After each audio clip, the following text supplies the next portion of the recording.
Hottest है, Mercury नहीं है। Any good reason? Gases, right?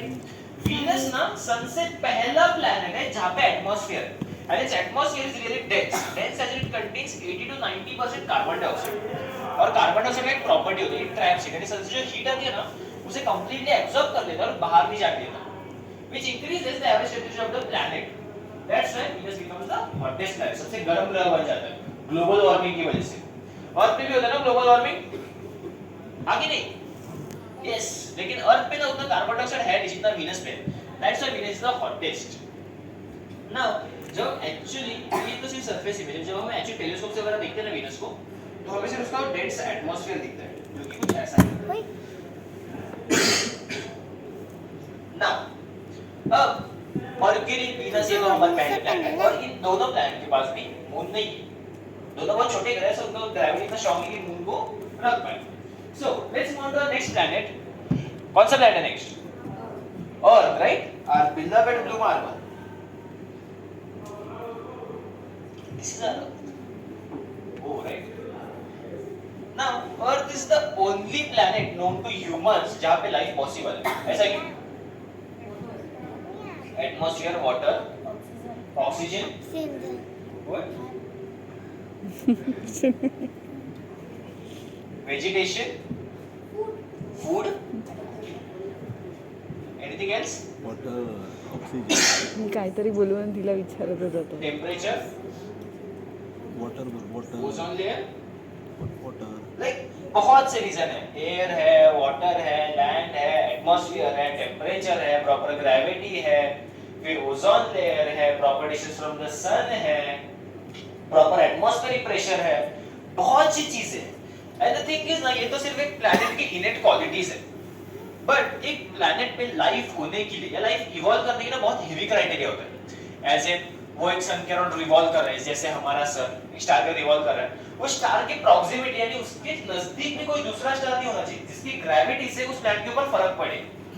तो इन छोटी-छोटी चीजों से भी लाइफ बहुत डिस्ट्रॉयड हो सकती है। तो it's like a 1 in a billion criteria and our earth fulfills that. That's why our earth is really special and we should all take care of it. Now हमने अर्थ देख लिया, बीच में प्लैनेट्स भी देख लिया, हमारा सन भी देख लिया। तो अब चलते हैं हमारे कॉमन मामा जी के ऊपर, दैट इज आवर चंदा मामा। नाउ अब चंदा मामा, अब जिसे हम मर्क्यूरी से कंफ्यूज कर रहे हैं, वेल रीजंस भी थे, यहाँ पे बहुत सारे क्रेटर्स हैं बिकॉज़ यहाँ पे भी एटमॉस्फेयर नहीं, ऑब्जेक्ट डायरेक्टली हिट कर जाते हैं और ऐसे खड्डे बन जाते हैं। नाउ अभी आपको एक काला कलर का स्पॉट दिख रहा है, ये वाला। नाउ साइंटिस्ट को ना पहले लगा था कि ये बड़े लार्ज वाटर बॉडी के ट्रेसेस हैं, जैसे कोई सी होगा या ओशन होगा, तो उन्होंने इसे नाम रख दिया Maria, because Maria in Greek means a large water body. लेकिन बाद में रिसर्च के बाद पता चला कि it wasn't the trace of large water body, ये थे बसाल्ट के रीजन जो कि बने थे वोल्केनिक एक्टिविटीज की वजह से। यानी मून पे वाले वोल्केनोस वगैरह इरप्ट होते हैं ना, तो उनकी ज्वाला यानी मैग्मा की वजह से ये बड़ा वाला पैच बना है, ये मारिया। ना यूजुअली ना हम सिर्फ दूसरा एक ही साइड देख पाते हैं अर्थ से, कौन सा होगा, ये शाइनी व्हाइट वाला या फिर ब्लैक वाला, कौन सा? व्हाइट वाला। एक्चुअली हम देखते हैं ये ब्लैक वाला साइड, कहते हो ना कि चांद पे दाग है, यही है वो बड़ा वाला काला वाला दाग जो आप अर्थ से देखते हो। Now let's move to the next planet जिनकी वजह से लोगों की शादियां अट जाती है, that is Mangal. Now Mars is also known as a red planet of the solar system. अब रेड प्लैनेट क्यों? क्योंकि दिखता रेड है। अब दिखता क्यों रेड है? क्योंकि सॉइल रेड है। अब सॉइल क्यों रेड है? आयरन। मार्स की सरफेस पे ना आयरन का मात्रा बहुत ज्यादा है, तो precise is iron oxide. Iron oxide क्या होता है? रस्ट यानी जब लोहे का लग जाता है ना, उसके ऊपर पानी डालते हैं, रेड हो जाएगा, खराब हो जाएगा, वही है मार्स के सरफेस पे। दैट्स व्हाई यहाँ पे ना बहुत रिसर्चेस भी होते रहते हैं, क्योंकि अगर सॉइल में आयरन है तो but it might be vegetation support कर पाएगी, और अगर ऑक्साइड मिला है तो एटमॉस्फेयर में ऑक्सीजन तो होगा, और हमें सर्वाइवल के लिए क्या चाहिए? ऑक्सीजन। दैट्स व्हाई यहाँ पे थ्योरी रखी गई है कि यहाँ पे लाइफ पॉसिबल हो सकती है। सो ये था मार्स। अब जैसे हमारे अर्थ के पास एक मून है जिसे हम कहते हैं लूना, मार्स के पास है दो मून्स जिसका नाम है Phobos and Deimos. Now let's move on to the next planet, हमारे सोलर सिस्टम में सबसे बड़ा वाला प्लैनेट, दैट इज जुपिटर या बृहस्पति।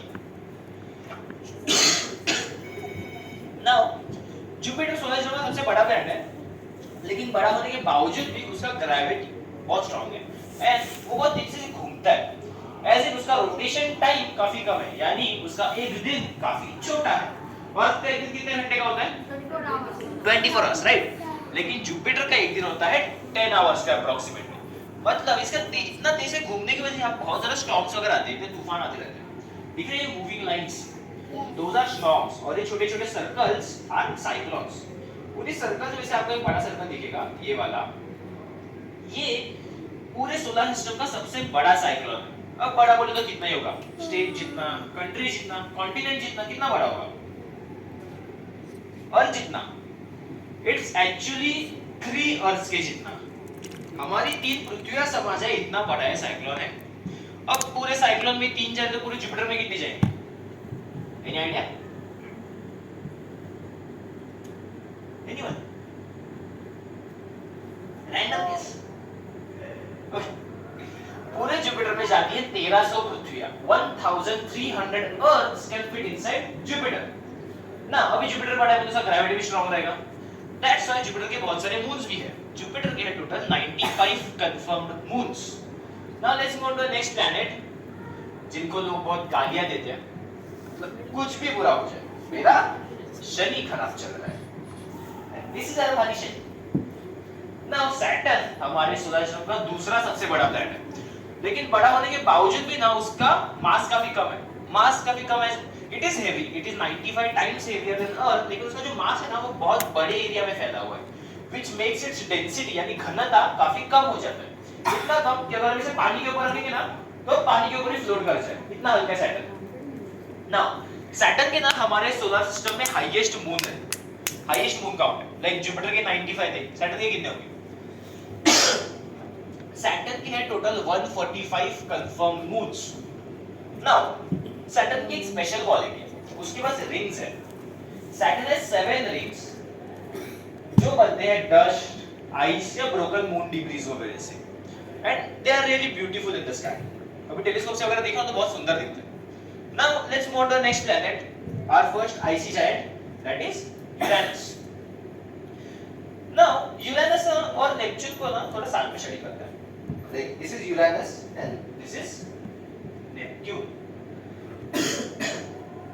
Now Neptune है ना, Neptune Uranus देख रहे हो थोड़ा सा bluish शेड है, क्योंकि दोनों का chemical composition is almost same. दोनों में मीथेन और अमोनिया का मात्रा थोड़ा ज्यादा है, और नेपट्यून में थोड़ा डार्कर शेड है क्योंकि यहाँ पे मीथेन का मात्रा थोड़ा ज्यादा है यूरेनस से। नाउ दोनों ही सोलर सिस्टम के कोल्डेस्ट प्लैनेट है, बट यूरेनस को हम कोल्डेस्ट प्लैनेट बोलते हैं नेपच्यून से आगे होने के बावजूद, क्योंकि उसका जो एवरेज टेंपरेचर है यूरेनस का वो सेकंड है। एज इन उसका एवरेज टेंपरेचर जाता है -195 डिग्री सेल्सियस और नेपच्यून का जाता है -200 degree Celsius. So Neptune should be the coldest, लेकिन जो कोल्डेस्ट पीक टेंपरेचर है, सबसे ठंडा टेंपरेचर, वो आता है यूरेनस पे, जो कि जाता है -224 डिग्री सेल्सियस तक। So Uranus is considered to be the coldest planet. Now Neptune is considered to be the windiest planet, मतलब यहाँ पे बहुत ज्यादा तूफान आते हैं। अर्थ पे तूफान आते हैं मालूम है, पेड़ वगैरह उखड़ जाते हैं, पत्ते वगैरह उड़ जाते हैं। उसका विंड स्पीड कितना होगा? 200 माइल्स पर आवर। लेकिन नेपट्यून का एवरेज विंड स्पीड इससे 5 से 6 गुना ज्यादा है, that is 1200 miles per hour या 2000 किलोमीटर प्रति घंटा। That's why Neptune is the windiest planet. ना हो गया राइट, सन हो गया, 8 प्लैनेट्स हो गए, मून भी हो गया।